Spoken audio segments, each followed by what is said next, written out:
सभी प्रेम से बोलो भगवान विष्णु की जय। आप सभी का हमारे YouTube चैनल त्योहार गाइड पर स्वागत है। आज हम श्रवण करने जा रहे हैं करवा माता की पावन और अद्भुत पौराणिक कथा।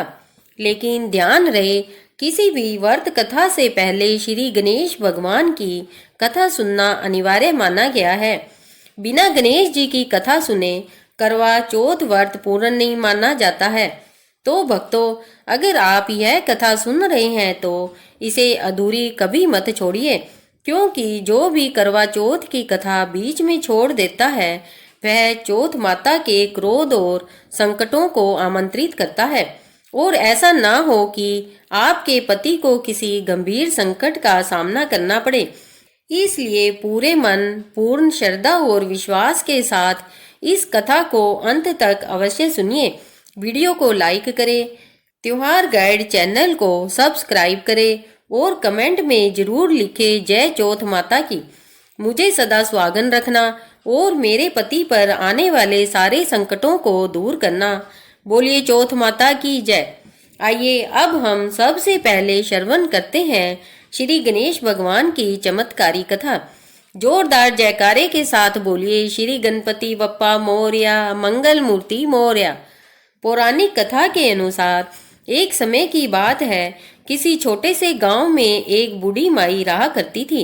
वह हर रोज मिट्टी के गणेश जी की मूर्ति बनाती और बड़ी श्रद्धा, भक्ति और प्रेम से उनकी पूजा करती थी। परंतु गणेश जी की मूर्तियां मिट्टी की होने के कारण हर बार गल जाती थी, टूट जाती थी। इससे बूढ़ी माँ बहुत परेशान रहने लगी। वह मन ही मन सोचती, हे गणेश जी, अगर मेरी पूजा सच्चे मन से है तो अब आप मुझे एक ऐसी मूर्ति दीजिए जो सदा बनी रहे। एक दिन उसने देखा कि नगर में एक सेठ का मकान बन रहा था। वहां कई मिस्त्री काम कर रहे थे। बूढ़ी माई धीरे धीरे वहां पहुंची और बहुत प्रेम से बोली, भाइयों, क्या तुम मेरे लिए पत्थर के गणेश जी बना दोगे ताकि मैं हर दिन उनकी पूजा कर सकूं। मिस्त्रियों ने उसकी बात सुनी और हंसकर बोले, माई, जितनी देर में हम तुम्हारे गणेश जी बनाएंगे उतनी देर में तो हम एक पूरी दीवार खड़ी कर देंगे। उन्होंने मना कर दिया और अपने काम में लग गए।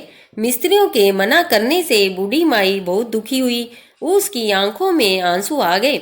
वह वहां से चुपचाप लौट गई और मन ही मन गणेश जी से प्रार्थना करने लगी, हे विघ्नहर्ता, हे मंगल मूर्ति, आप ही मेरे कष्ट हर लीजिए। उधर जैसे ही मिस्त्रियों ने दीवार बनाना शुरू किया, कुछ अजीब हुआ। वह दीवार सीधी खड़ी ही नहीं हो पा रही थी, बार बार टेढ़ी होकर गिर जाती थी। मिस्त्री हैरान रह गए, अरे यह क्या हो रहा है? दीवार बार बार टेढ़ी क्यों हो रही है? अब उन्होंने उस दीवार को गिराकर फिर से दीवार बनाई, लेकिन जितनी बार भी उन्होंने दीवार बनाई हर बार वह टेढ़ी ही हो जाती। ऐसा करते करते पूरा दिन बीत गया। मिस्त्रियों को शाम हो गई। शाम होने पर जब सेठ वहां आया तो उसने मिस्त्रियों से कहा, अरे तुमने तो आज कुछ भी काम नहीं किया। सुबह से शाम हो गई और दीवार अभी तक खड़ी नहीं हुई। सेठ की बात सुनकर मिस्त्री बोले, सेठ जी क्या बताएं, आज हमारे पास एक बूढ़ी माई आई थी। उसने हमसे विनती की थी कि हम उसके लिए पत्थर के गणेश जी की मूर्ति बना दें, लेकिन हमने उसे मना कर दिया और तब से हम जितनी बार भी दीवार बनाते हैं वह हर बार टेढ़ी हो जाती है। यह सुनकर सेठ बहुत सोच में पड़ गया। उसे समझ आ गया कि यह कोई साधारण बात नहीं है, यह तो निश्चित ही गणेश भगवान की लीला है। सेठ ने तुरंत अपने नौकरों को भेजा और उस बूढ़ी माई को बुलवाया। बूढ़ी माई आई तो सेठ ने बड़ी विनम्रता से कहा, माँ जी, आप चिंता ना करें, मैं आपके लिए सोने के गणेश जी बनवाऊंगा। बस आप अपने गणेश जी से कहिए कि वे मेरे मकान की दीवार को सीधा कर दे। बूढ़ी माई की आंखों में आंसू आ गए। उसने गणेश जी से मन ही मन प्रार्थना की, हे विघ्नहर्ता, सबका कल्याण करने वाले, अब अपनी कृपा दिखाइए। सेठ जी ने उसी समय सोने के गणेश जी बनवाकर बूढ़ी माई को भेंट किए और जैसे ही गणेश जी की मूर्ति घर में लाई गई, सेठ के मकान की दीवार अपने आप सीधी हो गई। पूरा नगर यह चमत्कार देखकर हैरान रह गया। सबके मुख से एक ही जयकारा गूंज उठा, बोलिए विघ्नहर्ता भगवान श्री गणेश जी की जय। अब सुनिए करवा चौथ व्रत की पौराणिक कथा। एक साहूकार था, उसके 7 बेटे थे और एक बेटी थी। सातों भाई बहन के साथ ही खाना खाते थे। एक दिन कार्तिक लगते ही करवा चौथ का व्रत आया। तब सारे भाई बोले कि बहन आओ खाना खाएं। तब बहन बोली कि भाई आज करवा चौथ का व्रत है, चांद उगने के बाद ही खाऊंगी। भाई ने सोचा कि बहन भूखी रहेगी, तो एक भाई ने दिया लिया और एक भाई ने छलनी लेकर दीवार के ओट होकर दीवा चास कर छलनी ढक दी और आकर कहा कि बहन तेरा चांद उग गया है, देख ले, अर्घ दे दे। बहन अपनी भाभीियों से बोली कि आओ भाभी अर्घ दे दें। सारी भाभियां बोली भाई जी तुम्हारा चांद उगा है, हमारा चांद तो रात को उगेगा। तब उसने अकेले ही अर्घ दे दिया और भाइयों के साथ जीमने बैठ गई। पहले गस्से में बाल आया, दूसरे गस्से में कंकड़ निकला और तीसरे गस्से के तोड़ते ही ससुराल से बुलावा आ गया और कहा कि बाई का आदमी बहुत बीमार है, जल्दी से भेजो। जब माँ ने बहन के पहनने के लिए 3 बार संदूक खोला तो तीनों बार सफेद कपड़े निकले। तब बाई को सफेद कपड़ा पहनाकर ससुराल भेज दिया और सोने का टका पल्ले बांध दिया और बोली कि रास्ते में कोई भी मिले उसके पैर छूती जाइयो और जो तुझे सुहाग का आशीष दे उसे सोने का टका देकर पल्ले की गांठ बांध लियो। बेटी को यह कहकर विदा कर दिया। रास्ते में जो मिले उसके पैर छुए। सब ने यही आशीर्वाद दिया कि सीली हो, स्पूती हो, बहुत बहुत भैया की बहन हो, अपने भाइयों का सुख देख। उसमें से किसी ने भी अमर सुहाग का आशीष नहीं दिया। ससुराल में पहुंचने पर छोटी ननंद खड़ी थी। वह उसके पैरों लगी तो वह कहने लगी कि सीली हो, सपूती हो, 7 पुत्रों की माँ हो, मेरे भैया का सुख देख। यह सुनकर उसने तभी 7 गांठ बांध ली और सोने का टका ननंद को दे दिया। अंदर गई तो सास ने पीड़ा नहीं बिछाया और बोली ऊपर मरा पड़ा है, वहां जाकर बैठ जा। जब वह वहां गई तो उसने देखा कि उसका पति मरा पड़ा है। वह वहीं बैठ गई और उसकी सेवा करने लगी। उसकी सास सारी बची खुची रोटी दासी को देकर उसे कहती बड़ी को रोटी दे आ। ऐसे होते होते मंगसर की चौथ आई और चौथ माता बोली करवा ले भैयों की प्यारी करवा ले, दिन में चांद उगानी करवा ले, घनी भूखी करवा ले।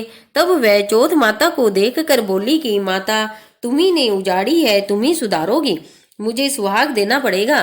चौथ माता ने कहा पो की चौथ आएगी, जो मेरे से बड़ी है वो तुझे सुहाग देगी। इसी तरह पो की चौथ माता आकर चली गई। माँ की फागुन की चौथ आकर चली गई। चैत की, बैसाख की, जेठ की, आषाढ़ की, श्रावण की, भादों की, सारी चौथ यही जवाब देती गई कि अगली चौथ आएगी, उससे कहियो वह तुझे सुहाग देगी। पीछे आसोज की चौथ आई। उस चौथ ने कहा कि तेरे पर कार्तिक की चौथ नाराज है, उसी ने तेरा सुहाग लिया है और वही तुझे सुहाग देगी, उसका पैर पकड़ कर बैठ जाइयो। यह कहकर वह चली गई। पीछे कार्तिक की चौथ माता आई।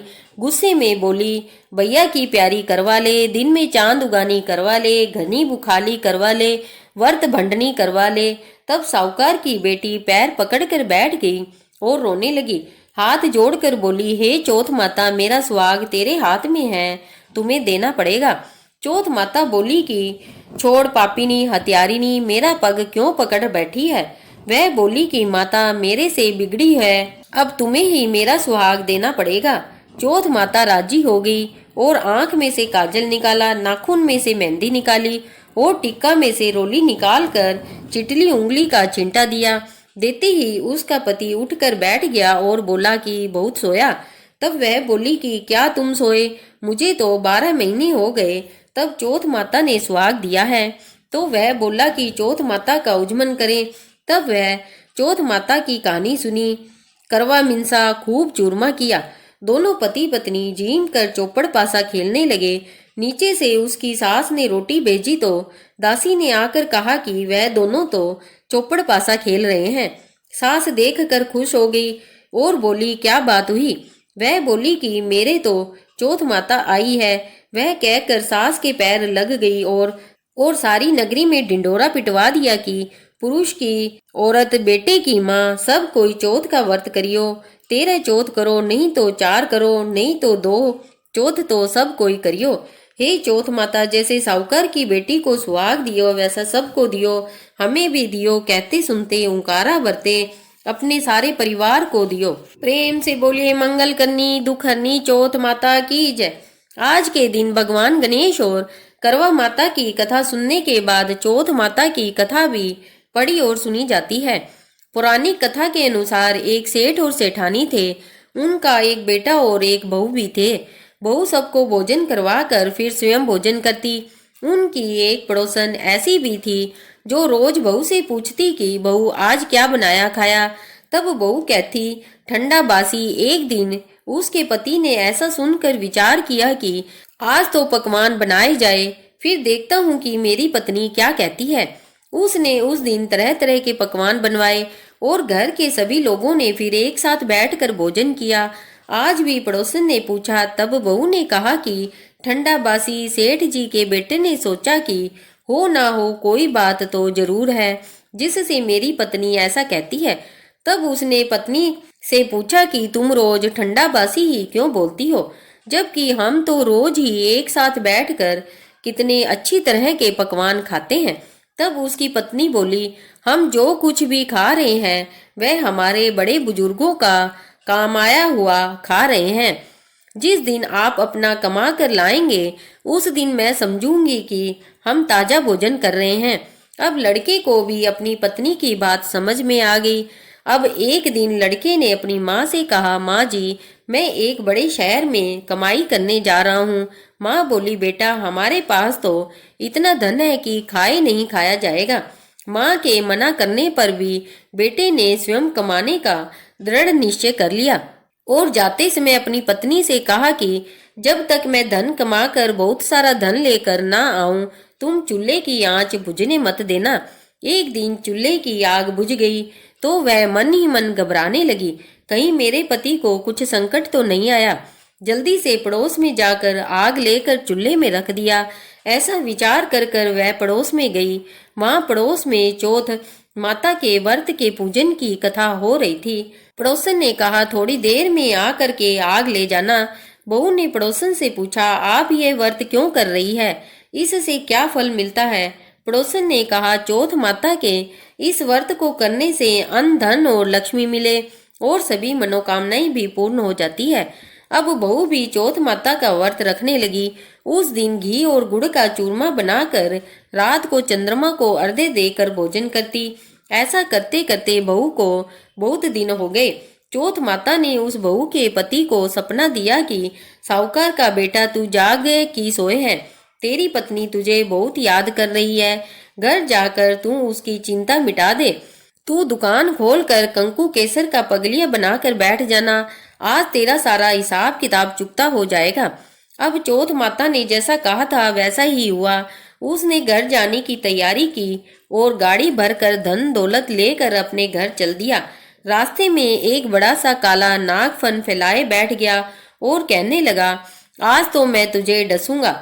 यह सुनते ही सेठ के लड़के ने नाग से कहा कि मैं अपनी पत्नी से मिलने जा रहा हूँ, वह मेरी बहुत चिंता कर रही है, मैं उससे मिलकर जरूर आऊंगा, तब तुम मुझे डस लेना। नाग ने कहा, तुम कसम खा कर जाओ तभी मैं तुम्हें जाने दूंगा, और अगर तुम लौट कर वापिस नहीं आए तो मैं तुम्हारे घर आकर वहां तुम्हें डस लूंगा। ऐसा कहकर नाग को वचन देकर वह लड़का अपने घर चला गया और वहां जाकर सभी हंसी खुशी सबसे मिलने लगा और भोजन कर कर उदास होकर बैठ गया। उसकी पत्नी ने उदास होने का कारण पूछा तो पति ने काले नाग वाली बात बताकर कहा, अगर मैं उसी के पास नहीं जाऊंगा तो वह घर में आकर मुझे डस लेगा। उसकी पत्नी बहुत चतुर थी। उसने कहा, आप घबराओ नहीं, मैं एक उपाय करती हूँ। पत्नी ने एक कमरे की 7 सीढ़ियों को धो लिया। पहली सीढ़ी पर रेत, दूसरी पर इत्र, तीसरी पर गुलाब फूल, चौथी पर कंकुकेश्वर, 5वीं पर लड्डू पेड़ा, छठी पर दली घराची और 7वीं पीढ़ी पर दूध का कटोरा भर कर रख दिया। इस प्रकार से सातों ही पैड़ी को सजाकर बैठ गई। आधी रात होते ही नाग आकर पहली पैड़ी पर चढ़ने लगा। पहली पैड़ी पर रेत बिछी मिली तो वह रेत में लौटने लगा और कहने लगा, सेठ की बहू ने आराम तो बहुत दिया, लेकिन क्या करूं, कसम से बंधा हुआ हूं, इसलिए डसूंगा तो जरूर। इस प्रकार 7 पैड़ियों पर वह आराम करता हुआ आगे बढ़ा और हर बार कहने लगा, डसूंगा जरूर, डसूंगा जरूर। कमरे में जाने ही वाला था कि चौथ माता ने विचार किया कि अगर मैं इसे नहीं बचाऊंगी तो संसार में धर्म कर्म और व्रत पूजन फिर कौन मानेगा। अब तो गणेश जी, चंद्रमा जी और चौथ माता ने साहूकार के बेटे को बचाने का विचार किया। चंद्रमा जी ने उजाला कर दिया, चौथ माता ढाल बन गई और गणेश जी ने तलवार लेकर नाग को मार दिया और ढाल से ढक दिया। बहू भी थकी हारी उस नाग का इंतजार करते करते सो गई। दिन उगा तो लोग बेटे से मिलने आए, परंतु बेटा बहू तो उठे ही नहीं थे। बहुत देर हो गई तो माँ उठाने के लिए कमरे में गई। माँ ने 7 पैड़ियों पर देखा और बहुत घबराई और बेटे बहू को आवाज लगाई। बेटा बहू उठे तो देखा कि एक ढाल तलवार वहां पर पड़ी है। ढाल उठाकर देखा तो वहां पर काला नाग मरा हुआ पड़ा था। बेटा बहू ने सोचा कि आज तो धर्म कर्म की आड़े आ गई। भगवान गणेश और चौथ माता ने हमारी रक्षा की। हे चौथ माता, अपने जैसे सेठ के बेटे बहू की रक्षा की। हे चौथ माता, वैसे सब की रक्षा करना। इस कथा को कहने सुनने और हुंकारा भरने वाले सभी भक्तों की रक्षा करना। प्रेम से बोलिए, चौथ माता की जय। करवा चौथ माता की जय। भगवान विष्णु की जय। सभी देवी देवताओं की जय। आइए अब करवा चौथ की दूसरी कथा को सुनते हैं। एक ब्राह्मण परिवार में 7 बहुएं थी। ये बहुओं के मायके वाले बहुत अमीर थे, इस कारण ससुराल में उनका बड़ा मान था। परंतु छोटी के मायके से कोई नहीं आया था। वह घर का सारा काम काज करती, सबकी सेवा करती, कोई भी उससे प्यार नहीं करता। सभी दूर रहते थे। 30 त्योहारों पर भी जब उसके मायके से कोई नहीं आता तो वह बहुत दुखी होती। हर वर्ष की तरह इस वर्ष भी करवा चौथ का व्रत आया। अन्य बहुओं के मायकों से उनके भाई करवा लेकर आए, पर छोटी बहू के मायके से यदि कोई होता तो करवा अवश्य लाता। सास भी छोटी को खरी खोटी सुना रही थी। वह दुखी होकर घर से निकल पड़ी और जंगल में जाकर रोने लगी। एक नाग बहुत देर से उसका रोना सुनता रहा। अंत में वह अपने बिल से निकल आया तथा छोटी से पूछने लगा, बेटी क्या बात है, तुम क्यों रो रही हो। छोटी बोली, आज करवा चौथ है, मेरा कोई भाई नहीं है। यदि मेरा कोई भाई होता तो आज जरूर करवा लेकर आता। नाग को छोटी पर दया आई। नाग ने कहा, बेटी तुम घर चलो, मैं अभी करवा लेकर आता हूँ। थोड़ी देर बाद नाग ससुराल पहुंचा। ससुराल वाले इतना सामान देखकर चकित हो गए। सास भी प्रसन्न हो गई। सास ने प्रसन्न मन से छोटी को नाग देवता के साथ भेज दिया। नाग देवता ने छोटी को अपना सारा महल दिखाया और कहा, कितने दिन चाहो आराम से रहो, मन चाहा खाओ, मन चाहा पहनो। एक बात याद रखना, सामने रखी नांद कभी मत खोलना। छोटी सारा समय महल में आराम से काटती, पर नांद के बारे में उसकी उत्सुकता बढ़ती जा रही थी। एक दिन जब घर में कोई नहीं था तो उसने उठकर नांद को देखा तो हजारों छोटे छोटे सांप के बच्चे इधर उधर रेंगने लगे। उसने जल्दी ही नांद ढक दी। जल्दी में एक सांप की पूंछ नांद के नीचे आकर कट गई। शाम को नाग के आने पर छोटी ने अपनी गलती स्वीकार कर ली। नाग ने भी उसे क्षमा कर दिया। जब छोटी ने ससुराल जाने की इच्छा की तो उसे धन रतन आदि देकर विदा किया। छोटी के ससुराल में जब उसकी बड़ी इज्जत होने लगी थी। इस सांप की पूंछ नांद से कट गई थी, उसे सभी बड़ा कहकर तंग करते हैं। एक दिन उसने अपनी माँ से पूछा कि मेरी पूंछ कैसे कट गई। माँ ने कहा कि छोटी के नांद उठाने और जल्दी से रखने में हमारी पूंछ कटी है। तो वह बोला कि छोटी से बदला लूंगा। माँ के बहुत समझाने पर भी वह एक दिन चुपचाप छोटी के घर जा छुपा और मौका पाकर उसे काटने की सोचने लगा। हाँ, छोटी और उसकी सास में किसी बात पर बहस हो रही थी तो छोटी कसम खाकर कह रही थी कि मैंने ऐसा नहीं किया। वह कह रही थी कि मुझे बड़े भैया से प्यारा कोई नहीं है, उन्हीं की कसम खाकर कहती हूँ कि मैंने ऐसा नहीं किया है। बड़े ने जब सुना तो सोचने लगा कि जो मुझसे इतना प्यार करती है मैं उसे ही काटने आया हूँ। वह चुपचाप घर लौट गया। माँ ने पूछा, ले आए बहन से बदला। वह कहने लगा, माँ बहन से कैसा बदला, अभी से बड़ा भाई अपनी बहन के लिए प्रति वर्ष चौथ के दिन करवा लेकर जाता। वह बहन बड़े प्यार से करवा चौथ का व्रत करती। बोलिए चौथ माता की जय, की जय। बोलिए चौथ माता की जय। विदा किया। छोटी के ससुराल में जब उसकी बड़ी इज्जत होने लगी थी, इस सांप की पूंछ नांद से कट गई थी, उसे सभी बड़ा कहकर तंग करते हैं। एक दिन उसने अपनी माँ से पूछा कि मेरी पूंछ कैसे कट गई। माँ ने कहा कि छोटी के नांद उठाने और जल्दी से रखने में तुम्हारी पूंछ कटी है। तो वह बोला कि छोटी से बदला लूंगा। माँ के बहुत समझाने पर भी वह एक दिन चुपचाप छोटी के घर जा छुपा और मौका पाकर उसे काटने की सोचने लगा। हाँ, छोटी और उसकी सास में किसी बात पर बहस हो रही थी, तो छोटी कसम खाकर कह रही थी कि मैंने ऐसा नहीं किया। वह कह रही थी कि मुझे बड़े भैया से प्यारा कोई नहीं है, उन्हीं की कसम खाकर कहती हूँ कि मैंने ऐसा नहीं किया है। बड़े ने जब सुना तो सोचने लगा कि जो मुझसे इतना प्यार करती है, मैं उसे ही काटने आया हूँ। मैं चुपचाप घर लौट गया। माँ ने पूछा, ले आए बहन से बदला? मैं कहने लगा, माँ बहन से कैसा बदला? अभी से बड़ा भाई अपनी बहन के लिए प्रति वर्ष चौथ के दिन करवा लेकर जाता। वह बहन बड़े प्यार से करवा चौथ का व्रत करती। बोलिए चौथ माता की जय। करवा चौथ का व्रत आया। अन्य बहुओं के मायकों से उनके भाई करवा लेकर आए, पर छोटी बहू के मायके से यदि कोई होता तो करवा अवश्य लाता। सास भी छोटी को खरी खोटी सुना रही थी। वह दुखी होकर घर से निकल पड़ी और जंगल में जाकर रोने लगी। एक नाग बहुत देर से उसका रोना सुनता रहा। अंत में वह अपने बिल से निकल आया तथा छोटी से पूछने लगा, बेटी क्या बात है, तुम क्यों रो रही हो? छोटी बोली, आज करवा चौथ है, मेरा कोई भाई नहीं है। यदि मेरा कोई भाई होता तो आज जरूर करवा लेकर आता। नाग को छोटी पर दया आई। नाग ने कहा, बेटी तुम घर चलो, मैं अभी करवा लेकर आता हूँ। थोड़ी देर बाद नाग ससुराल पहुंचा।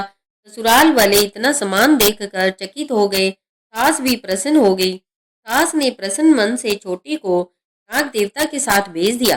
नाग देवता ने छोटी को अपना सारा महल दिखाया और कहा, कितने दिन चाहो आराम से रहो, मन चाहा खाओ, मन चाहा पहनो।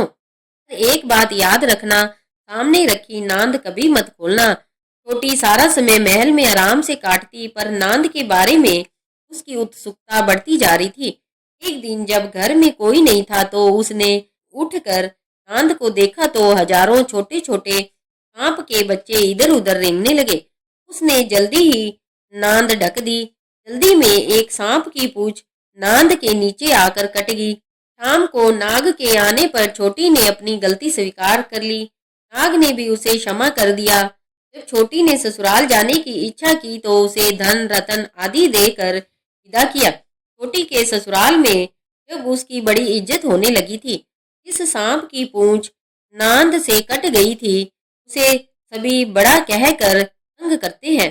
एक दिन उसने अपनी माँ से पूछा कि मेरी पूंछ कैसे कट गई। माँ ने कहा कि छोटी के नांद उठाने और जल्दी से रखने में तुम्हारी पूंछ कटी है। तो वह बोला कि छोटी से बदला लूंगा। माँ के बहुत समझाने पर भी वह एक दिन चुपचाप छोटी के घर जा छुपा और मौका पाकर उसे काटने की सोचने लगा। हाँ, छोटी और उसकी सास में किसी बात पर बहस हो रही थी, तो छोटी कसम खाकर कह रही थी कि मैंने ऐसा नहीं किया। वह कह रही थी कि मुझे बड़े भैया से प्यारा कोई नहीं है, उन्हीं की कसम खाकर कहती हूँ कि मैंने ऐसा नहीं किया है।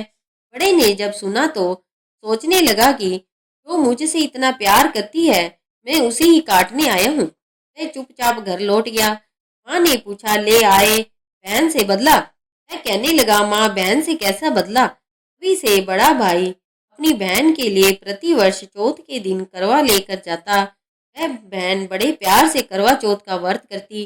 बोलिए चौथ माता की जय। आकर कह रही थी कि मैंने ऐसा नहीं किया। वह कह रही थी कि मुझे बड़े भैया से प्यारा कोई नहीं है, उन्हीं की कसम खाकर कहती हूँ कि मैंने ऐसा नहीं किया है। बड़े ने जब सुना तो सोचने लगा कि जो मुझसे इतना प्यार करती है, मैं उसे ही काटने आया हूँ। मैं चुपचाप घर लौट गया। माँ ने पूछा, ले आए बहन से बदला? मैं कहने लगा, माँ बहन से कैसा बदला? अभी से बड़ा भाई अपनी बहन के लिए प्रति वर्ष चौथ के दिन करवा लेकर जाता। वह बहन बड़े प्यार से करवा चौथ का व्रत करती। बोलिए चौथ माता की जय। और जल्दी से रखने में हमारी पूंछ कटी है। तो वह बोला कि छोटी से बदला लूंगा। माँ के बहुत समझाने पर भी वह एक दिन चुपचाप छोटी के घर जा छुपा और मौका पाकर उसे काटने की सोचने लगा। हाँ, छोटी और उसकी सास में किसी बात पर बहस हो रही थी, तो छोटी कसम खाकर कह रही थी कि मैंने ऐसा नहीं किया। वह कह रही थी कि मुझे बड़े भैया से प्यारा कोई नहीं है, उन्हीं की कसम खाकर कहती हूँ कि मैंने ऐसा नहीं किया है। बड़े ने जब सुना तो सोचने लगा कि जो मुझसे इतना प्यार करती है, मैं उसे ही काटने आया हूँ। वह चुपचाप घर लौट गया।